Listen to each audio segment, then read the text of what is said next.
இந்த வீடியோல சிறப்பு தீவிர திருத்த கணக்கீட்டு படிவத்தினை எப்படி நிரப்புறதுங்கிறத பத்தி பார்க்க போறோம். முதல்ல இந்த ஃபார்மோட மேல் பகுதியில உங்க வாக்குச்சாவடி நிலை அலுவலர், அதாவது BLOவோட பெயர் மற்றும் மொபைல் எண் இந்த இடத்துல இருக்கும். இந்த ஃபார்மை ஃபில் பண்ணும்போது ஏதாவது உங்களுக்கு டவுட்ஸ் வந்தா அவங்களுக்கு கால் பண்ணி நீங்க கேட்டுக்கலாம். இந்த படிவத்தோட மேல் பகுதியின் இடதுபுறம் பாத்தீங்கன்னா வாக்காளரின் பெயர், அவரோட வாக்காளர் புகைப்பட அடையாள அட்டை எண், முகவரி மற்றும் அவருடைய பெயர் வாக்காளர் பட்டியல்ல எந்த சட்டமன்ற தொகுதியில, எந்த பாகத்துல, எந்த வரிசையில இருக்கு அப்படிங்கிற விவரம் ஏற்கனவே நிரப்பப்பட்டிருக்கும். அதோட படிவத்தின் வலதுபுறம் அவருடைய போட்டோவும் பிரிண்ட் ஆகி இருக்கும்.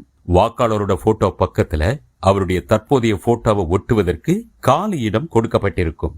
அதுல அவருடைய புதிய போட்டோவை ஒட்டணும்.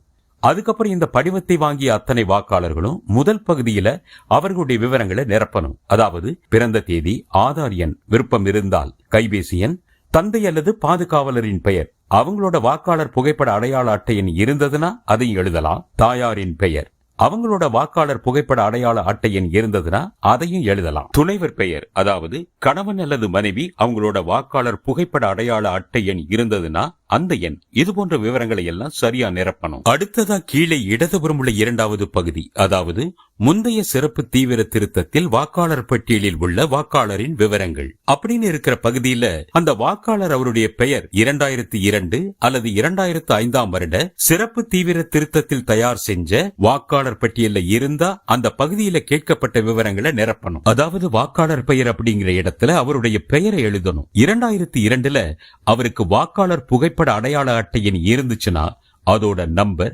அப்புறம் உறவினரின் பெயர் என்ற இடத்துல அவருடைய அப்பா, கணவர், பாதுகாவலர், இப்படி அவருக்கு பொருத்தமான உறவினரோட பெயரை எழுதி கீழே உள்ள உறவு முறையையும் எழுதணும். அடுத்து 2002 அல்லது 2005 சிறப்பு தீவிர திருத்தத்தின் போது அவர் எந்த சட்டமன்ற தொகுதியில இருந்தாரோ அந்த தொகுதியுடைய பெயர், எண் மற்றும் அந்த வாக்காளரோட பாகம் எண், அதாவது பூத் நம்பர், வாக்காளர் பட்டியல் அவரோட வரிசை எண் ஆகியவற்றை எழுதணும். ஒருவேளை அந்த வாக்காளரோட பெயர் 2002 2005 வாக்காளர் பட்டியல்ல இல்ல, அப்ப என்ன செய்யறதுன்னு அடுத்து பார்ப்போம்.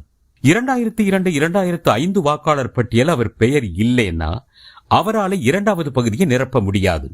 அப்போ இந்த மூன்றாவது பகுதியில அவரோட உறவினர், அதாவது அவருடைய அப்பா, அம்மா, தாத்தா, பாட்டி, இவங்கள யாராவது ஒருத்தருடைய பெயர் 2002 2005 வாக்காளர் பட்டியல இருந்ததுன்னா அவங்களுடைய பெயர் 2002ல அவங்களுக்கு வாக்காளர் புகைப்பட அடையாள அட்டை இருந்ததுன்னா அதோட நம்பர், அவங்களோட அப்பா, கணவர் பேரு நிரப்பணும். அடுத்து உறவு முறை அப்படிங்கிற இடத்துல அவர் வாக்காளருக்கு என்ன உறவு முறை அப்படின்னு எழுதணும். அப்புறம் அவர்களோட, அதாவது யார் பெயர் 2002 2005 வாக்காளர் பட்டியல்ல இருக்கோ அந்த பெயர் இருக்கிற சட்டமன்ற தொகுதி பெயர், பாகம் எண், வரிசை எண் எல்லாத்தையும் ஃபில் பண்ணணும். இதை முடிச்ச பின்னாடி கீழே இருக்கக்கூடிய 3 உறுதிமொழியையும் பொருத்தமா ஃபில் பண்ணி வாக்காளரோட கையெழுத்து அல்லது கை ரேகையை இட்டு, அவர் இல்லாத பட்சத்துல அவருடைய குடும்பத்தில் இருக்கிற 18 வயசுக்கு மேற்பட்ட நபரின் கையெழுத்து அல்லது கை ரேகையை பதிவு செஞ்சோ